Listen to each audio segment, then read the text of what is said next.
일어나셔서 첫 찬양 하겠습니다.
일어나라 빛을 발하라 이는 내 위치에 이르렀고 여호와의 영광이 내 위에 임하였음이니라. 보라 어두움이 땅을 덮을 것이며 캄캄함이 만민을 가리우려니와 오직 여호와께서 내 위에 임하실 것이며 그 영광이 내 위에 나타나리니 열방은 내 빛으로 열왕은 비추는 내 광명으로 나아오리라. 하나님은 영이시니 예배하는 자가 신령과 진리로 예배할지니라. 거룩하시고 자비로우신 하나님, 2021년도에 새해를 열어주시고 세 번째 주를 맞이했습니다. 세월이 빠름을 우리가 아버지의 또 공감하며 삽니다. 세월을 아끼게 하시고 믿음으로 살아가게 하시고 은혜 가운데 살게 하시고 하나님께 영광 돌리는 우리 모든 성도들이 다 되기를 원합니다. 오늘도 이 시간 모든 순서를 통해서 하나님께 영광이 되게 하시고 우리에게 큰 은혜와 기쁨이 되게 하시고 하나님이 연락하시는 예배 되게 하여 주옵소서. 예수님의 이름으로 감사하며 기원하옵나이다. 아멘. 서신 채로 한 주간의 삶을 돌아보며 하나님 앞에 진정하게 기도하시겠습니다. 하나님 아버지, 오늘도 사랑하시고 하시고 한 주간 동안도 우리의 삶을 살펴봅니다. 우리의 말과 행실이 하나님의 영광을 가리는 것이 있으면 생각나오게 닿게 하셔서 주 앞에 또 서게 하시고 그렇게 하여 주시기 바랍니다. 오늘도 한 신령으로 거저버리게 하시고 예수님의 보혈을 기도하고 깨끗함을 정결함을 얻게 하시고 하나님 앞에 바른 믿음 생활하는 저희들이 다 되기를 간절히 소원합니다.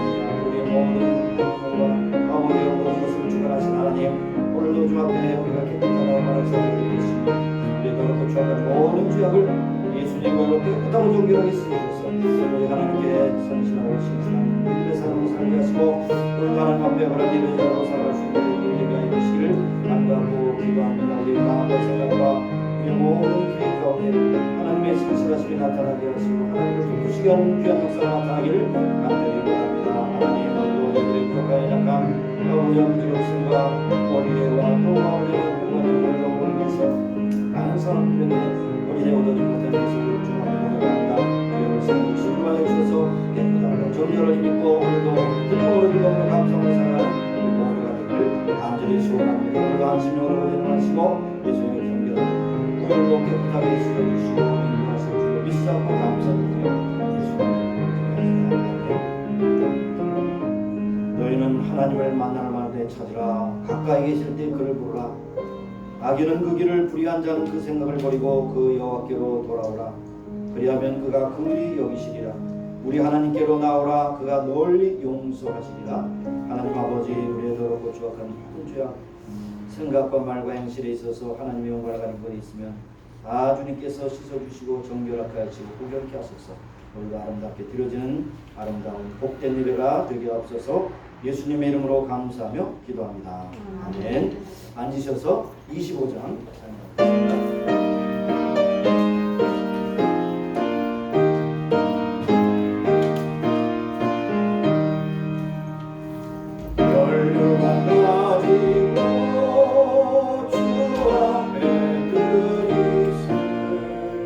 저 천사기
지어내시며 역사를 주관하신 하나님 아버지, 오늘도 주 앞에 머리 숙인 남녀 종들을 붙잡아 주시고 오늘도 험하고 힘든 세상 코로나 바이러스와 경제적인 어려움과 여러 가지 국내외적으로 혼란한 가운데서도 여전히 우리를 살피시고 인도하시고 보호하신 분하여 감사와 찬송을 드립니다.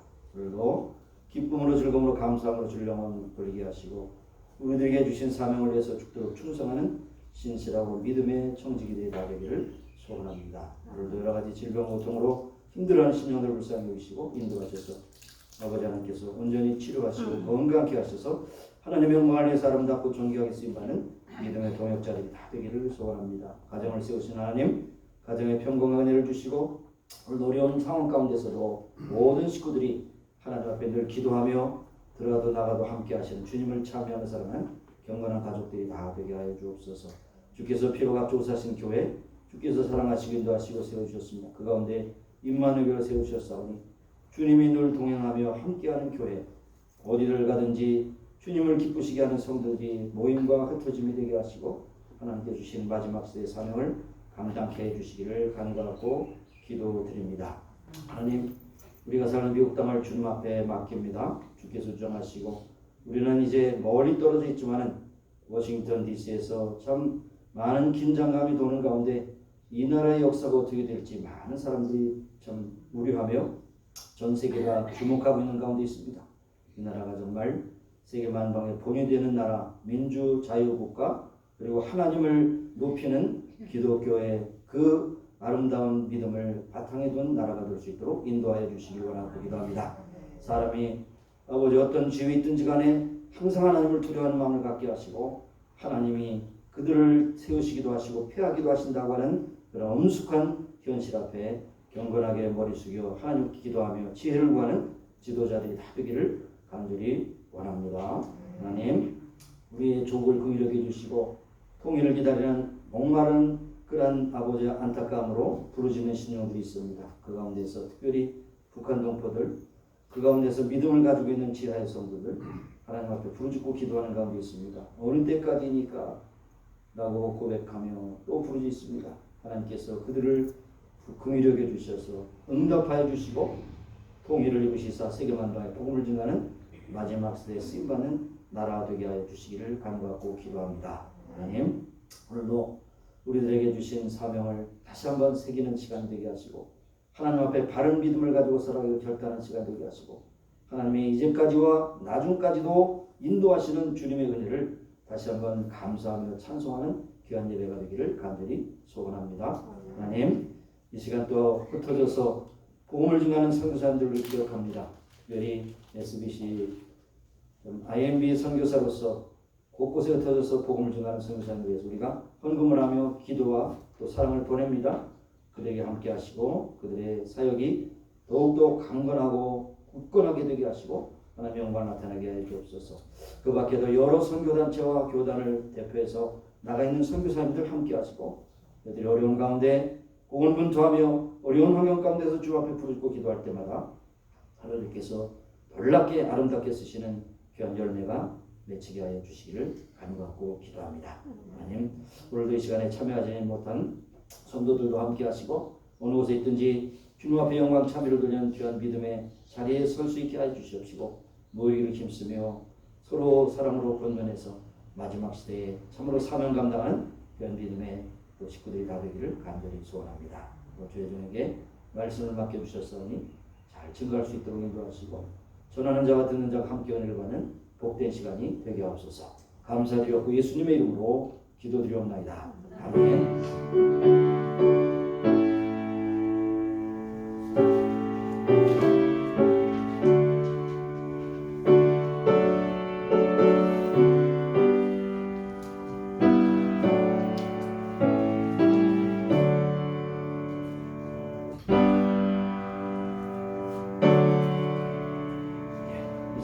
하나님 말씀 우리 같이 보겠습니다. 에베소서 4장 17절에서 24절 말씀 이렇게 읽겠습니다. 에베소서 4장 17절에서 24절까지 말씀 우리 같이 함께 읽겠습니다. 다 펴셨고 또 스크린을 보시고 함께 읽겠습니다. 그러므로 내가 이것을 말하며 주 안에서 증거하노니 이제부터는 이방인이 그 마음에 허망한 것으로 행하는 같이 너희는 행하지 말라. 저의 총명이 어두워지고 저희 가운데 있는 무지함과 저희 마음이 굳어짐으로 말미암아 하나님의 생명에서 떠나 있도다. 저희가 감각 없는 자되어 자신을 방탕에 방임하고 모든 더러운 것을 욕심으로 행하되 오직 너희는 그리스도를 이같이 배우지 아니하였느니라. 진리가 예수 안에 있는 것 같이 너희가 과연 그에게서 듣고 또한 그 안에서 가르침을 받았을진데 너희는 유혹의 욕심을 따라 썩어져가는 구습을 쫓는 옛사람을 벗어버리고 오직 심령으로 새롭게 되어 하나님을 따라 의와 진리와 거룩함으로 지으심을 받은 새 사람을 입으라. 아멘. 우리 찬양 447장 함께 부르겠습니다.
봄철과 또 여름 가을과 겨울 해와 달걸 들고 하늘이고 만물이 하나로 들어앉은 곳 신실한 주 사랑 나타내네.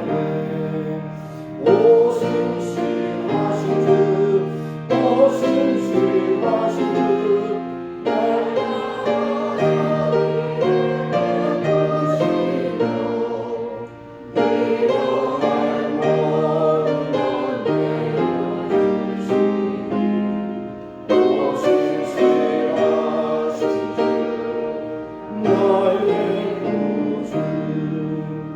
내 죄를 사하여 아니하시고 주 친히 오셔서 인도하네. 오늘의 힘내어 내일의 소망 주만이 원복을 내리시네. 오 신실하신 주, 오 신실하신 주, 날마다 자비를 베푸시며 일용할 모든 것 내려주시니 오 신실하신 주, 나의 구주. 아멘. 오늘 우리 함께 보신 말씀을 보면 옛사람과 새사람이라고 하는 단어가 나오는 것을 볼 수 있겠죠.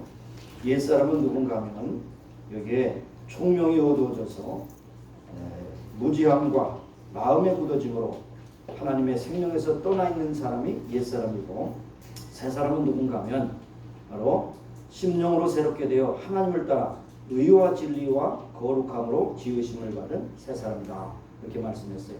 그러니까 옛사람은 저주받은 인생이고 새사람은 하나님께 복받은 인생이라고 하는 것을 우리가 알 수가 있습니다.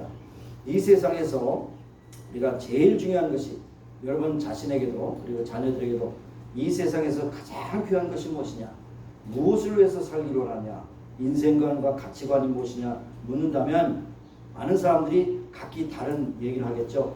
나는 어쨌든 좋은 높은 지위에 올라가기를 원합니다. 대통령이 되기를 원합니다. 이런 인생관을 가질 수 있겠고, 뭐든지 돈이면 다 됩니다. 옛날에 저희 할머니가 말씀하신 대로 돈은 제갈량이요, 돈은 마귀도 움직인다, 그런 말씀하시더라고요. 근데 참 뜻이 있어요. 사람들이 어디에 목숨을 거는가 하면 돈에 목숨을 걸거든요. 지위를 얻는 것도 돈을 위해서. 그래서 요즘에 들려오는 소식이 정치인들이 부패와 부정이 어디냐면 지위를 위해서 뭐 중공이든 뭐 이란이든 이렇게 커넥션을 가지고 돈을 버는 그런 일들이 속속히 밝혀진 것을 볼 수 있죠. 돈이면 최고다. 어떤 사람은 나는 정말 평생에 사랑받기로 한다. 사랑이 나의 인생의 목적이다. 이렇게 말씀하는 분이 있고, 어떤 사람은 뭐니 해도 인생은 즐기는 것이다. 쾌락이 나의 인생관이다. 그렇게 말하는 사람이 있습니다.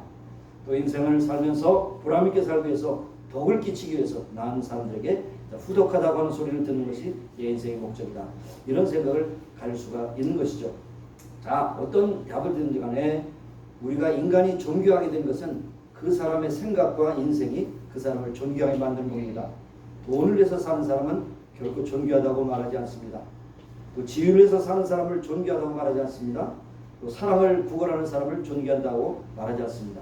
우리가 성경을 보면 하나님의 뜻이 무엇인가 분별하여 그 뜻대로 살아가며 하나님께 영광 돌리는 그런 삶이 바로 가장 존귀한 삶이라고 성경은 우리에게 말씀하고 있습니다.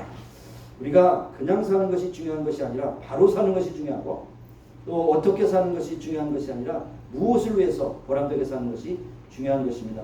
얼마나 오랫동안 사는 것이 중요한 것이 아니라 얼마나 보람 있는 위해서 사는 것이 중요한 것이죠.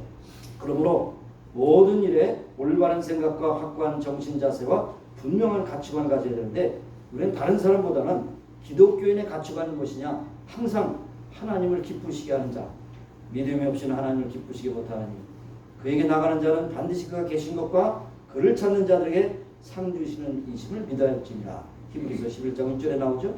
성경의 곳곳에 사람이 또 그리스도인들이 어떻게 사느냐는 것에 대해서 많이 말씀을 하고 있는 것입니다.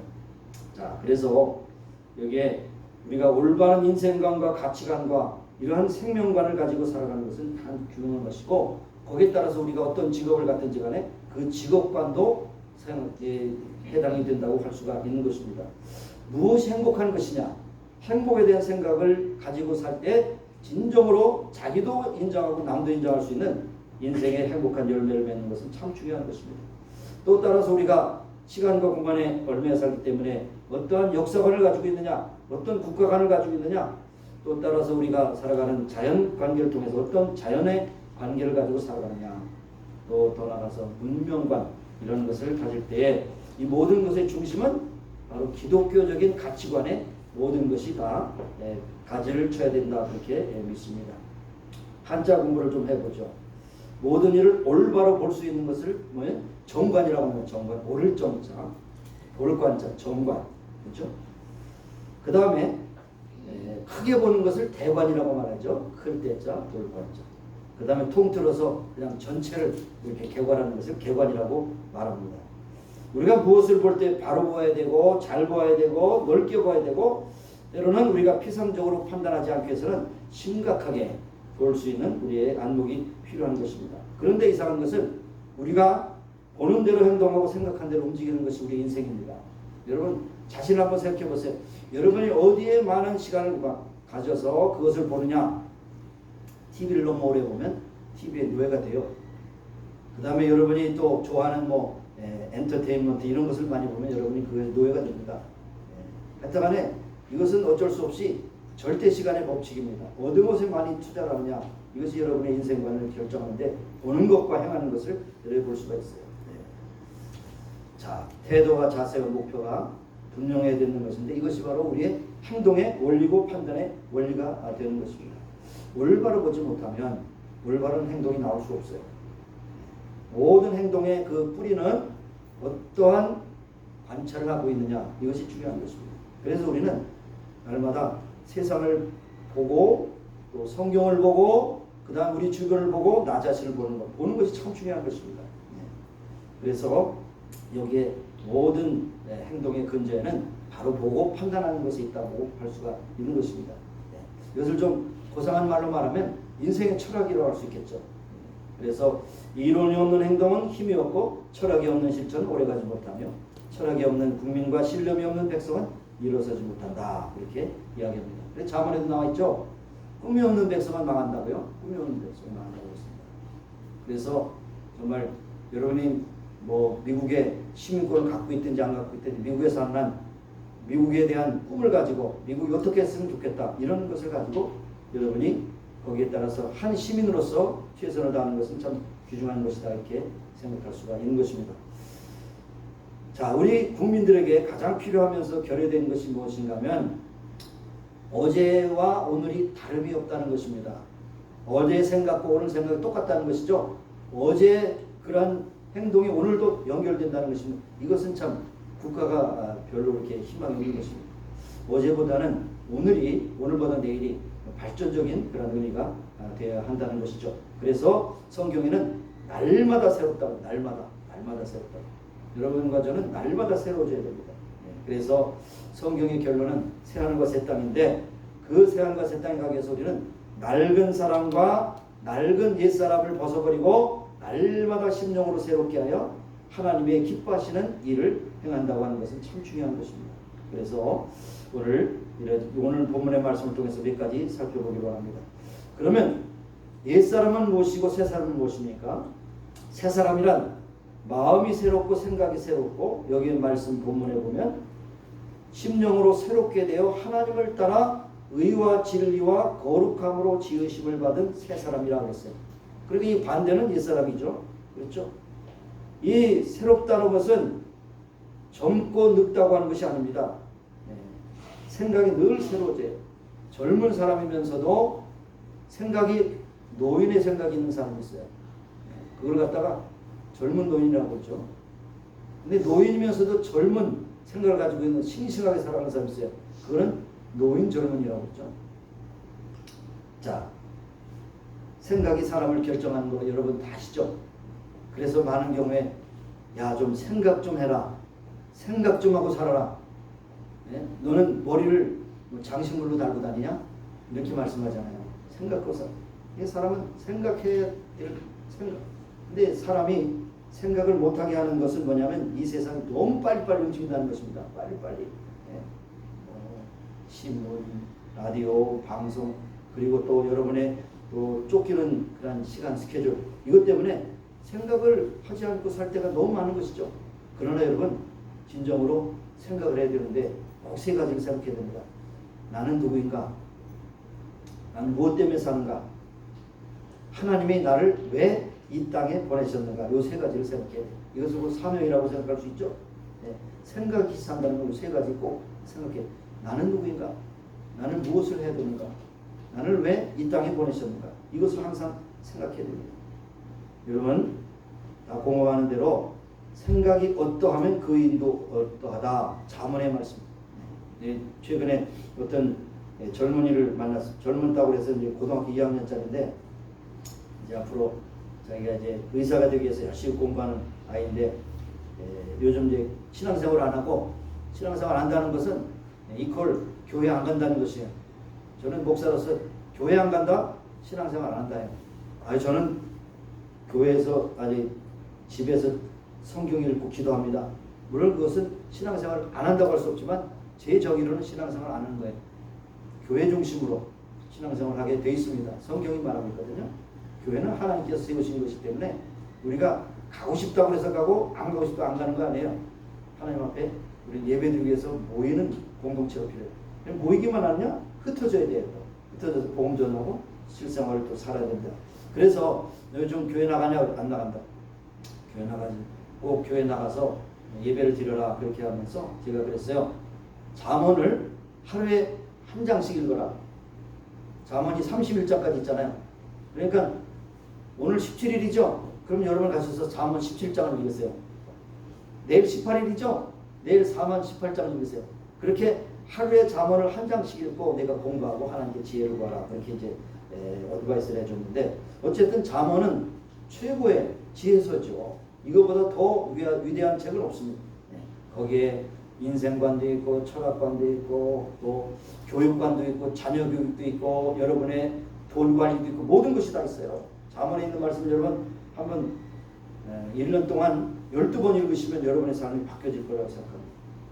우리가 왜 새롭게 되지 못하느냐? 그냥 전전긍긍하고 하루하루 그렇게 살아가니까 아침 됐어요. 배고프니까 먹고, 점심 됐어요. 좀 차려 먹고, 설거지하고, 또 저녁은 무엇을 먹을까 메뉴를 생각하고 또 하고, 이게 주부들이 더 괴롭잖아요. 그렇죠? 특별히 삼식이, 저 같은 경우 세끼 챙겨줘. 그러다 보면 하루 뭐하고 살았냐? 밥하고 설거지하고 밥하고 설거지하고, 아이고 피곤하다, 걸레질하고. 이것이 인생이 아니겠습니까? 뭐 주부뿐만 아니에요. 가게를 하는 사람도 오늘 뭐하고 살았지? 아이고 돈 벌기 위해서 나가서 열심히 하고 피곤한 가운데 돈 세고, 예? 오늘 마감하고 끝냈다. 사실 생각 없이 살 수밖에 없어요. 우리가 진정으로 우리 삶을 되돌아보지 않으면, 나는 누구인가? 나는 무엇으로 해서 살 것인가? 나는 하나님께서 왜 보내셨는가? 이걸 항상 우리는 그것을 우리의 그 모토로 삼아야 하는 것입니다. 사람이 왜 생각이 새로워지지 않느냐? 삶이 바뀌지 않기 때문인 것이죠. 삶이 바뀌지 않으면 생각도 바뀔 수가 없다는 것입니다. 생각이 바뀌면 사람이 바뀐다고 하는 것을 제가 한 가지 예를 들어드리죠. 여러분, 제목은 하나씩 다 들었을 거죠. 영국의 유명한 경제학자 아담 스미스가 국부론이라고 하는 책을 썼죠. 국부론. 저도 몇 페이지 읽다가 그냥 집어치워버렸는데, 읽을 시간 없으면 성경 읽으면 돼요. 근데 국부론을 언제 썼는가 하면 1767년도에 썼습니다. 그 당시엔 최고의 경제 교과서였죠. 그런데 그것이 출간된 지 200년 후에 국빈론이라고 하는 책을 쓴 사람이 있습니다. 그 사람은 뭐냐면 스웨덴의 유명한 석학인 구노 미루달이라고 하는 사람이 있어요. 그런데 왜 국빈론을 썼느냐? 국가가 가난해진다고 하는 것을 썼느냐? 그는 특별히 남아시아, 남쪽 부분에 있는 아시아의 제국민이 빈곤에 대한 연구라고 하는 그런 부제로 썼는데, 아시아의 빈곤은 자원이나 자본 부족에 기인한 것이 아니고 이 지역 주민의 불합리한 생활 태도와 인습적인 사회제도에 기인한다 그랬어요. 그 사람들이 못 사는 것은 그 사람들의 생각이 잘못됐기 때문에 못 사는 것이지, 서방이 잘 살고 아시아가 못 사는 것은 자원의 부족이 아니라는 거죠. 생각의 부족이라는 것입니다. 네, 그래서 이 책이 굉장히 센세이션을 있게 볼 수 있어요. 여러분도 마찬가지예요. 여러분이 왜 이런 삶을 살았냐? 누구를 탓할 것이 아니에요. 나는 의식구조와 정신자세와 인생관이 잘못됐기 때문에 이렇게 산다고 하는 것을 자책하고 하나님을 회개해야 하는 것입니다. 때때로 우리가 일을 하면서도 비능력적이고 비활동적이고 비합리적인 것을 생각하면은 바로 그것은 누구의 탓이 아니라 바로 내 자신의 문제라는 것입니다. 생각이 잘못됐다는 것이죠. 오늘 계속 말씀하잖아요. 너희는 유혹의 욕심을 따라 썩어져가는 구습을 쫓는 옛사람을 벗어버리라. 여러분이 자꾸만 늪에 빠지느냐? 바로 여기에 유혹의 욕심을 쫓아 살아가는 겁니다. 그리고 구습을 쫓아 살아가는 것이에요. 옛날 습성, 나쁜 거 버려야 될 건데요. 그걸 그대로 유지하고 있으니까 결국 발전이 없다는 겁니다. 누구를 탓할 것이 아니라 경제적인 문제도 그렇고 정치적인 것도 그렇고 여러분의 삶도 마찬가지입니다. 그래서 올바른 인생은 올바른 인생관에 결정된다고 하는 사실을 말씀하고 있습니다. 자, 그러면 잠깐 우리 인생관을 한번 살펴보겠습니다. 인생관이 무엇입니까? 어떻게 살 것이냐? 무엇으로 해서 살 것이냐? 목표와 사명이 있는 것이 바로 우리의 모습이 아니겠습니까? 나름대로 잠깐 그 사람에 대해서 제시한 옛사람 것을 한번 살펴봅니다. 아리스토텔레스라고 하는 사람은 인간은 바로 사회적인 합리적인 동물이라고 이렇게 했습니다. 프랭클린이라는 사람은 인간은 도구를 사용하는 동물이라고 말했습니다. 파스칼은 생각하는 갈대라고 그랬습니다. 중국에서는 만물의 영장이라고 말했습니다. 그러나 그 모든 것을 우리가 참고할 수 있지만 가장 중요한 것은 성경은 인간을 누구라 하느냐? 여러 가지 복잡한 얘기를 할 수 있지만 하나님의 형상대로 지음받은 것이 바로 인간이라. 하나님의 형상대로 지음받은 피조물이라는 잊지 말아야 돼요. 하나님이 나의 창조자라는 것을 항상 생각하면 내가 어떻게 살 것인가 항상 하나님께 묻고 응답을 받아야 되는 거예요. 그것이 바로 크고 작은 문제를 비롯하고 다 그렇습니다. 우리 기도라는 것을 뭐 어렵게 생각할 거 없어요. 하나님 내가 어떻게 해야 됩니까? 무엇을 해야 됩니까? 이것을 어떻게 해야 될까? 이것을 누구하고 또 상의해야 됩니까? 이 자꾸 묻는 것이 기도거든요. 기도. 근데 우리는 대부분의 기도는 자기가 답을 가지고 하나님께 기도하고 이렇게 해주십시오라고 제시할 때가 많습니다. 잘못된 기도. 항상 하나님께 어떻게 해야 됩니까? 나의 창조자이신 하나님, 내가 하나님께서 지으셨기 때문에 내가 하나님께 지음받은 사람이기 때문에 하나님의 뜻을 이루기를 원합니다. 이런 마음의 자세를 가지고 살아가는 것입니다. 여러분, 생각하는 것은 우연한 것이 아니에요. 생각은 특권입니다. 생각은 특권입니다. 생각 없이 사는 사람을, 미안한 말이지만 사람이 아닙니다. 인간이 아니에요. 생각 없이 사는 인간이 아니에요. 예? 혹시 내가 그런가 아닌가? 뜨끔하는 사람이 있을지도 모르겠어요. 생각은 특권입니다. 내 생명을 무엇으로 해서 살아갈 것인가? 내 설 자리는 어디고, 내 할 일은 무엇이고, 내 나갈 것은 무엇이고, 내 생명의 결정적인 그런 것을 무엇으로 해서 살 것인가? 여기는 항상 하나님 중심이 돼요. 피조물이기 때문에, 하나님이 나를 지으셨기 때문에 하나님이 원하시는 뜻이 무엇인가? 큰 뜻을 품고 가는 사람을 대장부라고 말하죠. 작은 일에 전전긍긍하는 사람을 뭐라고 합니까? 소인배라고 말합니다. 여러분, 대장부가 믿음의 대장부가 되시기 바랍니다. 그래야지 사명을 해서 사는 것입니다. 그래서 저의 초점은 여기 있습니다. 사명입니다. 우리는 사명을 따라 살고 사명을 따라 죽는 것이 우리 인생인데, 바로 사명. 한자 공부 좀 해보겠어요. 사자는 뭐냐면 심부름할 사자입니다. 심부름할 사자. 여기 또 화장실 가시는 것 같아요. 심부름할 사자. 그렇죠? 근데 작은 일을 하는 사람 뭐라 그래요? 작은 일을 하는 사람 뭐라 그래요? 다 잊어버렸어요? 여기 학교 다닐 때 소사라고 있잖아요. 소사. 안 들어봤어요? 소사. 작은 일 하는 사람 소사요. 그렇죠? 근데 큰 일 하는 사람 뭘까요? 대사요. 특별한 일을 하는 사람 뭘까요? 특사요. 그 다음에 아주 비밀스러운 일을 하는 사람 밀사요. 이 한자도 참 풀어보면 참 재밌어요. 그런데 그 말씀 제가 드리는 것이 아니라 사자 말고 명자. 명자는 목숨 명자입니다. 그러니까 심부름을 하기 위해서 자기의 목숨을 그대로 바친다는 것이 사명입니다. 대단한 거죠. 그러니까 심부름을 받은 목숨, 심부름을 받아야 할 생명. 나는 하나님의 심부름을 하게 태어났기 때문에 하나님의 사명을 해서 나는 죽도록 충성한다. 이것이 바로 우리의 사명인 것이죠. 세상 사람들과 다른 것입니다. 우리는 항상 하나님 앞에서 하나님께 부르심 받은 사명자로서 어떻게 살 것입니까? 일터에서, 사람관계에서, 교회에서, 그리고 친구관계에서 항상 사명을 잊지 말아야 하는 것입니다. 영어의 미션이라는 말은 미시오라고 하는 라틴어에서 나왔어요. 미시오. 미시오라고 하는 말은 보냄을 받았다는 것입니다. 보냄을 받았다. 우리는 스스로 내가 원해서 가는 것이 아니라 하나님께서 나를 이 땅에 보내셨습니다. 여러분 기억하세요. 여러분 스스로 태어나신 분 있어요? 스스로 죽는 사람도 없고 태어난 사람도 없어요. 이것이 사명이라는 존재의 그런 모습입니다. 어떤 직분과 책임을 다하기 위해서 세상에 보내진 존재, 마음속에 사명감을 느낄 때 그런 생각이 달라집니다. 내가 이렇게 살아서는 안 되지. 하나님께서 나를 이 땅에 보내셨는데 나는 사명을 따라 살아가야 되지. 그러면 거기에 용감함이 있고 부지런함이 있고 진지함이 있을 수가 있습니다. 심부름에는 심부름 보낸 분이 있고 심부름 받은 사람이 있고 심부름의 목적이 있습니다. 그런데 어느 날 심부름을 보낸 사람의 뜻과 전혀 다르게 그냥 시간 낭비하고 물질 낭비하고 그런 모든 것을 낭비했다면 심부름을 보낸 사람 앞에 결산을 할 때 어떻게 됩니까? 너희대로 했냐? 안 했습니다. 그러면 벌 받는 거죠. 이것이 간단한 문제가 아니고 전체적으로 하나님께서 우리에게 마지막 하나님의 심판대에서 우리를 사명을 다했냐고 물으실 때 여러분이 대답할 말이 있어야 한다는 것입니다.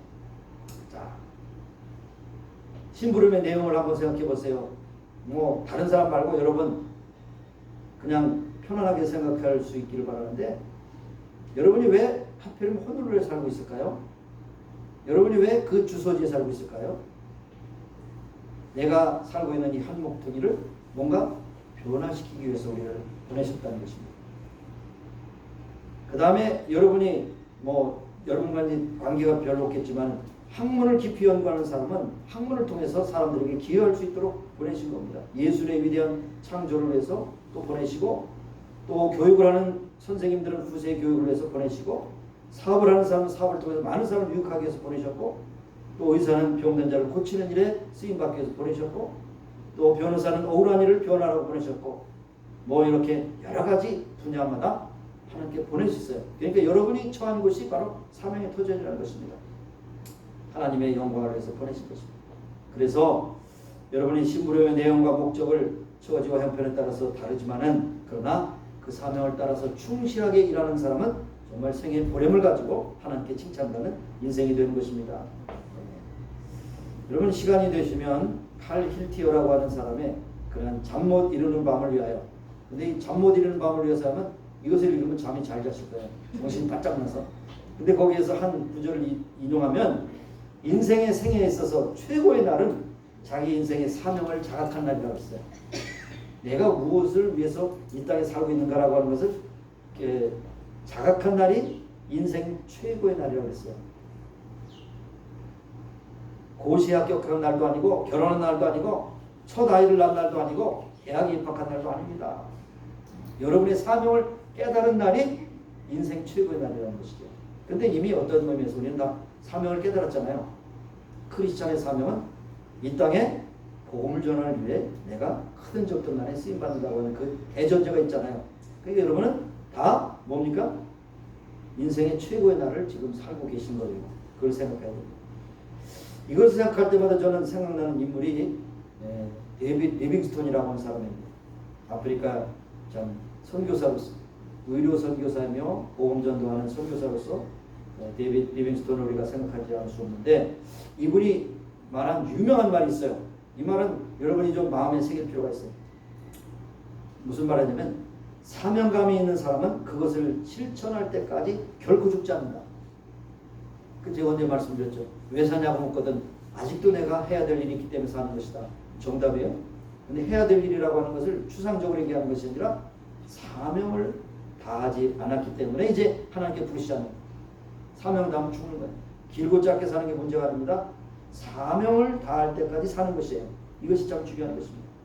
그러니까 결국 데이빗 리빙스톤은 마지막에 좀 무릎 꿇고 하나님 앞에 기도하면서 하나님께 부르심을 받았습니다. 아프리카에서. 참 위대한 선교사요.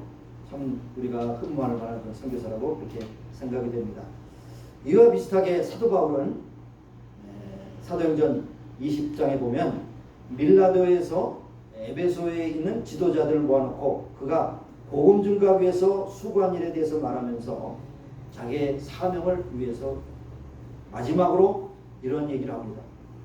내가 지금 심령에 매임을 받아서 예루살렘에 가는데 거기서 무슨 일을 당하는지 알 수 없노라. 그런데 성령님이 내게 말씀하시기를 각도성에서 결박과 환난이 나를 기다린다 하나 나는 주 예수께 받은 사명 곧 하나님의 은혜의 복음을 전하는 일을 마치기 위해서는 나의 생명을 조금도 귀한 것으로 여기지 않겠노라. 대단한 것이죠. 순교의 각오입니다. 결국에 예루살렘으로 잡혀서 로마에 가서 이제 참수형을 당해서 죽었는데, 이 말이 뭡니까?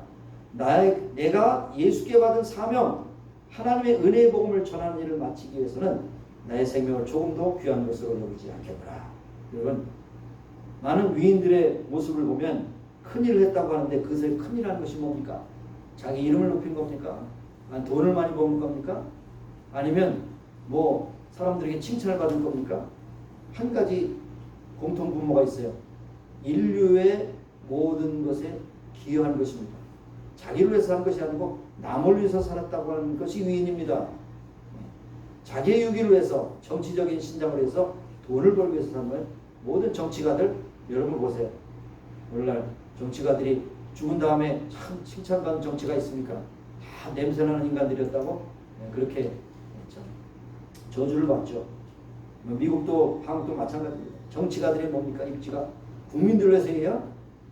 국민들을 위해서 하지 않죠. 유권자들 표를 얻기 위해서는 아주 굉장히 고개가 90도 되는데 국회의원 된다면 머리에 그 기부술 해가지고 뻣뻣하잖아요. 이것이 정치인들이에요. 정치인들 믿을 건 어때요? 사실. 사명을 자각하는 사람, 사명을 위해서 기도하는 사람은 참 중요한 것입니다. 오늘 웬일인지 인물들이 많이 나와요. 여러분, 아브라함 링컨 훌륭하죠? 훌륭합니다. 그런데 이분이 훌륭하게 된 것은 첫째 어머니의 유언입니다. 어머니가 성경을 주면서 나는 너에게 아무것도 남길 거 없다. 가난을 너에게 참 유산으로 남길 수밖에 없는데 꼭 너는 예수님을 믿고 하나님 앞에 바르게 살아라 라고 성경책을 주셨는데 그 성경책이 지금 아브라함 링컨의 성경책이 지금 굉장한 유물이잖아요. 국가적인. 그래서 대통령 그 취임 선서할 때 아브라함 링컨 그 성경 위에 또 지난번에는 그 뭡니까 트럼프 대통령이 어머니가 준 성경책을 읽고 그렇게 했잖아요. 자, 그리고 나서 이제 아브라함 링컨이 성장하는 가운데서 19살 때 뉴올리언스의 노예 매매 시장을 그가 목도했습니다. 흑인 노예들이 백인들에게 매매되는 처참한 비극을 보면서 이렇게 그가 외쳤습니다. 언젠가 때가 오면 저놈의 제도를 힘껏 때려 부수겠다.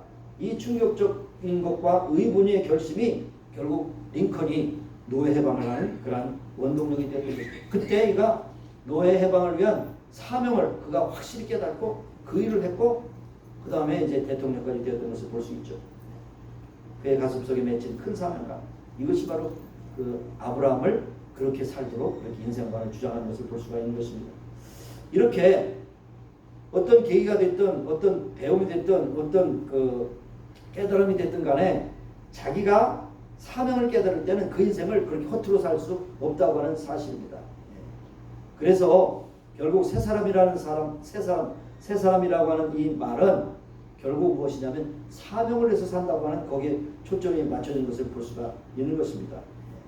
그래서 사명을 깨달은 새 사람은 하나님 말씀 중심으로 사명 중심으로 그리고 많은 사람들 유익하게 하는 그러한 모습으로 살아갈 수 있는 것을 여기 볼 수가 있는 것입니다. 그래서 이럴 때는 고난을 뚫을 수 있는 용기도 생기고 가난을 통한 도전하는 의지도 생기고 역경을 극복하는 기상도 생기고 목표를 위한 지구력도 생기고 유혹을 물치는 신념도 생기고 실전팔기의 끈기도 생기고 이 모든 마음속에 표대로 끝까지 달려갈 때 이런 일이 가능하게 되는 것입니다. 자, 여러분 새해를 맞이했는데 보통 1월 달에는 내가 이 금년을 어떻게 살아야 된다고 하는 것을 그 계획하는 그런 달이기도 하죠. 1월 달에.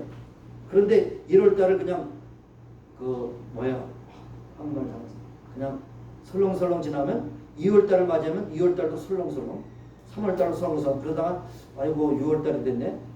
6개월밖에 안 남았네. 그러면 7개월, 8개월, 9개월 2021년도 그냥 아무 뜻 없이 살았네. 이렇게 되는 거예요. 그러니까 한번 생각해 보세요. 저도 그렇지만 여러분도 1월 달에 정말 12월 달까지 어떤 목표를 가지고 살을 것인가 한번 계획을 한번 해보시고 큰 뜻을 볼 때 작은 일에 충성해요. 어떤 사람은 너무 뜻이 커가지고 너무 감당 안 못해서 못하는 사람 있어요. 그러니까 큰 뜻은 커서 못하고 작은 뜻은 시시해서 못하고 그러니까 아무것도 못해요. 제가 살고 있던 평택에 한강고등학교라고 하는 학교가 있었는데 미션 스쿨입니다. 그 학교의 교훈이 뭔지 아세요? 지금도 기억해요. 큰 뜻을 품고 작은 일에 충성하자. 굉장히 성경적이에요. 큰 뜻이 뭡니까? 세상에 야망을 가지고 사는 것이 아니라 거기에서 말하는 의미는 하나님이 주신 사명의 큰 뜻을 품고 작은 일에 학생으로서 작은 일이 뭡니까? 공부 열심히 하는 거죠. 그렇잖아요. 학생이 비랑간에 난 유권자를 만들어가지고 대통령 된다고 하는 꿈이 안 되잖아요. 그렇죠? 꿈을 꿨으면 이루어집니다. 링컨도 그 꿈을 가지고 결국 노예해방을 위한 그런 위대한 지도자가 되는 것을 알 수가 있습니다. 큰 뜻을 품고 작은 일에 충성하는 이게 참 중요해요. 여러분의 자녀들도 계속해서 어릴 때부터 큰 뜻을 품도록 해줘요. 큰 뜻이라는 것은 야망이 아니고 하나님께 주신 사명 이것을 가지고 살아가야 하는 것입니다. 여러분 그렇습니다. 이상이 없는 국민은 타락하고 이상이 없는 사람은 자포자기하고 참으로 그 인생은 깜깜하게 되는 것이죠.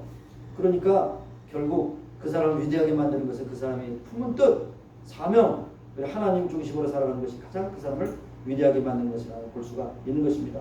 그래서 사도 바울은 빌립보 3장에서 내가 이미 얻었다함도 아니요 온전히 이뤘다함도 아니라 오직 내가 그리스도 예수께 잡힌 바 된 그것을 잡으려고 쫓아가노라. 형제 자매들아 나는 아직 내가 잡은 줄로 여기지 아니하고 오직 한 일, 즉 뒤에 있는 일은 잊어버리고 앞에 있는 것을 잡으려고 표대를 향하여 그리스도 예수 안에서 하나님이 위에서 부르신 부르심의 상을 위하여 쫓아가노라.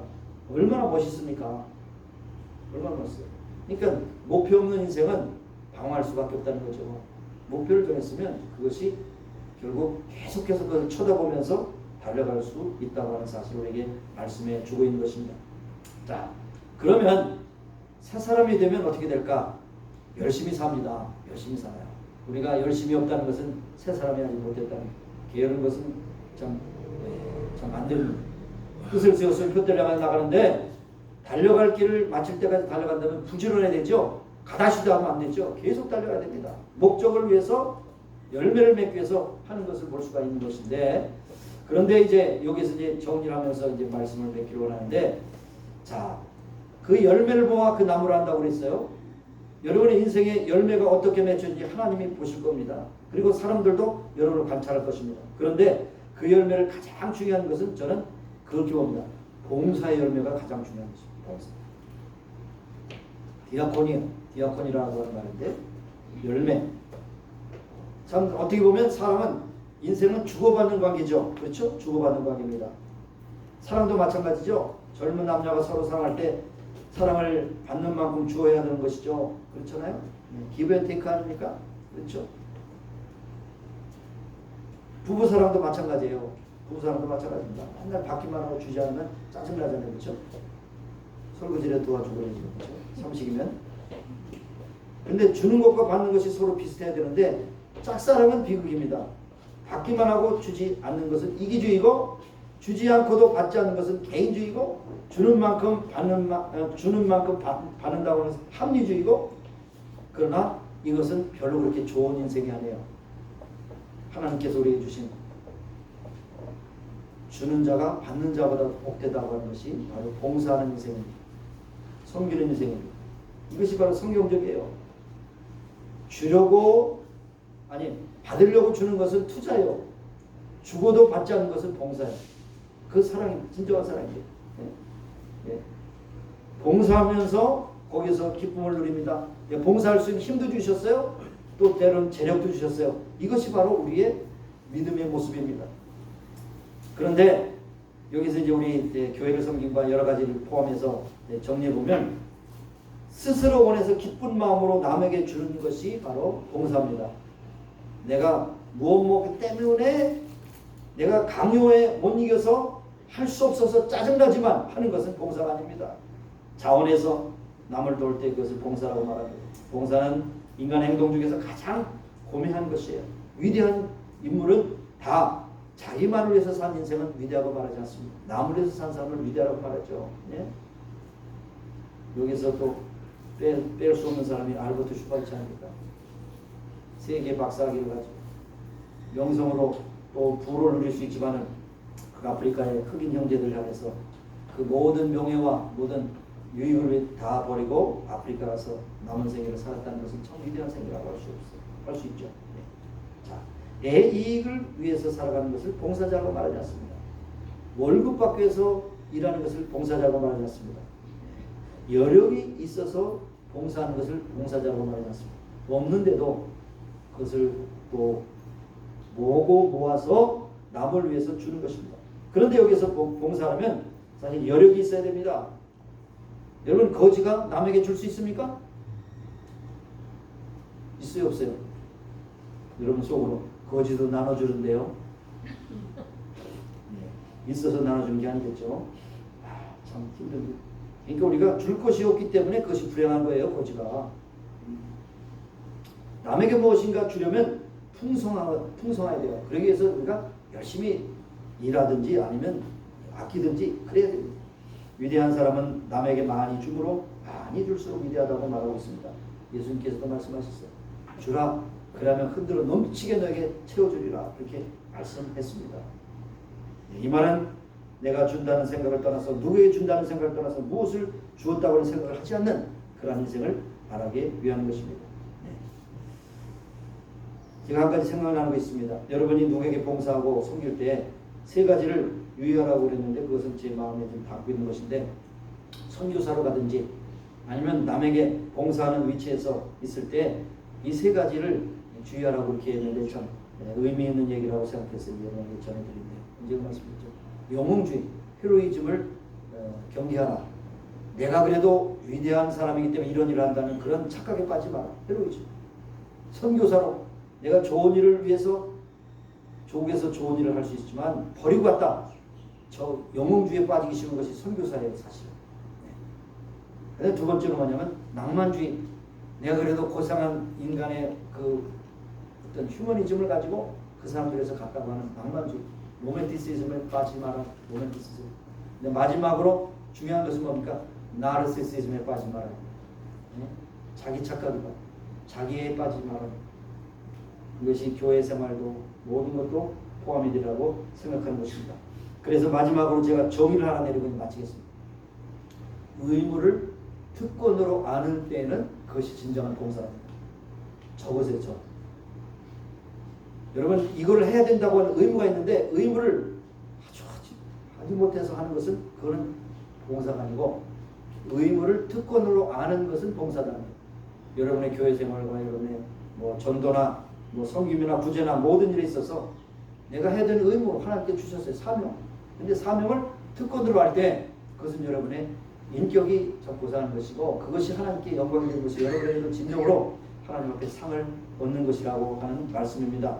오늘 말씀으로 이제 너희는 유혹의 욕심을 따라 썩어져가는 구습을 쫓는 옛사람을 벗어버리고 오직 심령으로 새롭게 되어 하나님을 따라 의와 진리와 거룩함으로 지으심을 받은 새 사람을 입으라.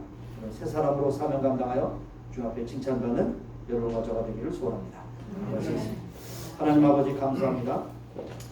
세상이 점점 흉흉해지고 어렵고 자기만을 위해서 살려고 하는 이기주의와 개인주의가 팽배하는 가운데 있어오나 우리는 그렇게 세상과 함께 옛사람의 썩어가는 구습을 쫓아 사는 것이 아니라 새 사람을 힘입고 의와 진리와 은혜 가운데 살아가는 우리 모두가 되기를 소원합니다. 그래서 주님 앞에 서는 그날에 잘했다 칭찬받는 우리 모두가 되기를 간절히 소원하며 우리의 선교를 통하여 많은 영혼들이 주 앞으로 돌아오는 역사가 임하게 하여 주옵소서. 감사드렸고 예수님의 이름으로 기도드리옵나이다. 아멘. 찬송하시면서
아버지 오늘도 2021년 세 번째 주일에 나와서 주님 앞에 예배하며 머릿속에 남녀종들을 기억하시고 인도하시고 역사하셔서 그리고 사명 따라 충성을 다하는 귀한 믿음의 식구로 승리케 하여 주시기를 원하고 기도합니다. 하나님, 순서를 따른 믿음과 사랑과 정성으로 예물을 드립니다. 받으시고 축복하셔서 하나님의 뜻대로 쓰시오며 드린 제되게 많은 기쁨과 감동이 되게 하여 주시고 이 세상 살면서 정말 많은 사람들에게 주는 자 베푸는 자 되어서 하나님 앞에 서는 그날에 참다 칭찬받는 우리 모두가 되게 하여 주옵소서. 감사드렸고 예수님의 이름으로 봉헌 기도 드리옵나이다. 아멘. 네, 잠깐 앉으시면 여기까지 관한 말씀입니다. 네, 여러분들이 좀 걱정하시는 것 같아서 전체 성경 공부를 좀 잠정 유보하고 좀 코로나 사태가 좀 잠잠해질 때까지 좀 기다리도록 그렇게 하겠습니다. 그러나 이제 여러분 기억하실 것은 이제 시작이 되면 전 교회 성경 공부가 예배 전 30분 전에 오셔서 30분 동안 아주 짧은 시간이지만 굉장히 압축해서 말씀을 잘 들으시고 이렇게 말씀을 정리해 주시기를 바라겠습니다. 런팀은 해외성경 헌금에 동참해 주셔서 이렇게 감사드립니다. 다 모아져서 주총회로 보내고 그래서 해외선교로 보내서 하나님 앞에 쓰임받는 선교사를 위해서 쓰임받는 그런 기금이 되리라고 생각합니다. 새롭게 준비해 주신 여전도의 팀원들을 위해서 함께 기도해 주시고 협력해 주시길 다시 한번 부탁드리겠습니다. 정세리 집사님은 다음 주 24일 지나고 25일에 12시부터 1시 아마 그렇게 장례 일정이 진행되는데 이거 몇 사람 참석할 수 있어요? 때 11명이래요. 참석 인원이. 그러니까 가고 싶어도 못 가지. 위해서 기도해 주시고 저는 이제 집에서 반주자로 함께 참여하도록 하겠습니다. 위해서 기도해 주시기를 바라겠습니다. 다른 광고 없으시죠? 일어나셔서 치유해서 기도하시고 마지막 찬양으로 주도록 마치겠습니다. 아버지 하나님 감사합니다. 오늘도 저희들께서 나가서 축복으로 만들어주시옵소서. 주의 심장이 연약한 가운데 있습니다. 주님께서 붙잡아주시고 하셔서 건강하게 채워주시고 치료해주셔서 깨끗하게 건강하게 지켜주시므로 아버지 기쁨과 기쁨으로 감사하는 사람들 모두가 완전히 소원합니다. 역사하시고 인도하여 주시옵소서. 하나님께서 저희에게 주신 사명을 위해서 충성을 다하며 사명당하는 그날까지 충성하시는 사람을 원합니다. 붙잡아주시옵소서. 우리의 연약한 배를 주님께서 오르막해 주셔서 강건함으로 베풀어주고 건강으로 채우셨습니다. 기쁨으로 주님과 살게 하시고 이 자리에 나오지 못한 신령들도 함께 해주셔서 아버지 하나님 주님의 능력인 손으로 오르막해 주사 깨끗함으로 건강히 입고 하나님 하나님의 준비를 수고하는 것이가 임하게 하여 주옵소서. 아버지 하나님 모든 것을 통해서 역사하시며 치유의 능력에 주신 힘을 저희가 알고 깨닫는 귀한 역사가 충만하게 나타나게 하여 주시옵소서. 감사드리고 예수님의 이름으로 기도합니다. 아멘. 하나님께서는 우리를 지으셨습니다. 우리를 또한 아십니다. 하나님께서 우리 연약한 부에 손을 얹고 기도할 때 주님께서 강건하게 붙잡아 주시고 건강하게 회복시켜 주셔서 사명당하는 그날까지 충성을 지내며 살아가는 우리 모두가 되게 하여 주옵소서. 하나님 이 자리에 나오지 못하는 심령들 가운데서 또 육신의 연약함으로 힘들어하는 심령들을 친히 주님께서 찾아가셔서 하나님의 전능하신 손으로 오르만져 주시사 깨끗함을 건강을 힘있게 하여 주시옵소서. 오늘도 아버지 코로나 바이러스로 인해서 많은 어려움 가운데서도 이를 위해서 수고하는 의료진들에게 건강 은혜 믿음 주셔서 사명 감당하게 하셔서 모든 질병을 퇴치하는 데 앞장서는 데 부족함이 없도록 채워 주옵소서. 감사드렸고 예수님의 이름으로 기도드리옵나이다. 아멘.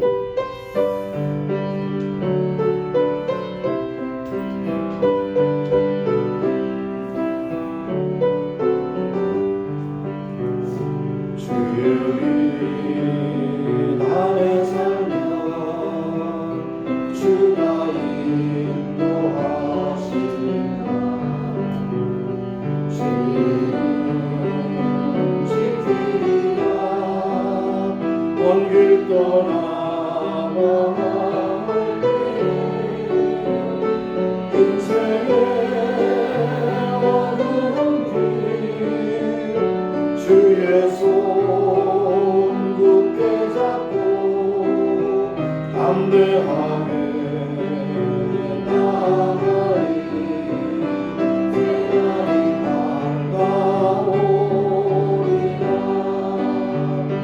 주님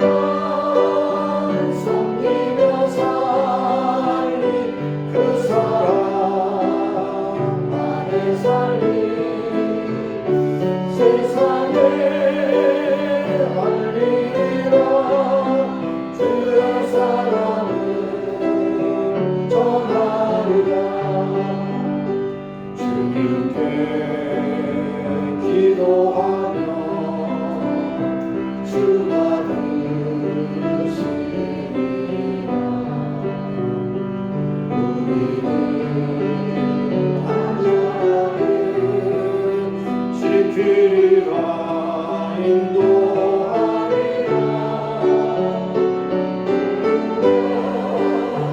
전혀 없네 주께서 함께하는 그 사랑 안에 살며 주께서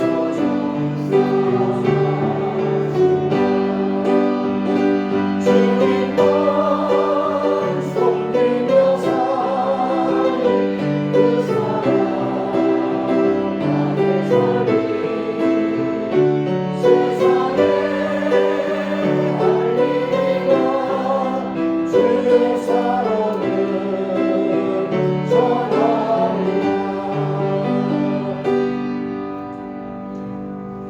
하나님의 은혜 가운데 1월 세 번째 주일을 다 드렸습니다.